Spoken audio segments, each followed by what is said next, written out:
Good afternoon বন্ধুরা। দেখো, আজ দুপুরবেলায় ব্লগটা করতে চলে এসেছি, কারণ আজ সকালে খুব তাড়াহুড়োর মধ্যে দিয়ে গেছিলো, যার জন্য সকালে কোনো ব্লগ দিতে পারিনি।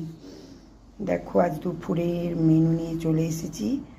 আজ দুপুরে আছে ডিমের কারি, মটরশুঁটি, পেঁয়াজকলি, আলু দিয়ে, আর টমেটোর চাটনি, আমসত্ত্ব, খেজুর সব কিছু দিয়ে, বাঁধাকপির তরকারি, তিলের বড়া, আর অবশ্যই সঙ্গে গরম গরম ভাত। তা চলে এসো বন্ধুরা। আজকে বেশ গরম গরমই লাগছে। দেখো, রৌদ্রটাও বেশ চড়ালো হয়েছে। আমার কাঁঠাল গাছটায় একদম কেটে দেওয়া হয়েছে, তবুও মোটামুটি 15-20টা কাঁঠালের ছোটো ছোটো কাঁঠাল এসেছে। দেখা যাক হয় কিনা, কারণ পুরো কাঁঠাল গাছটাই তো কেটে দেওয়া হয়েছে।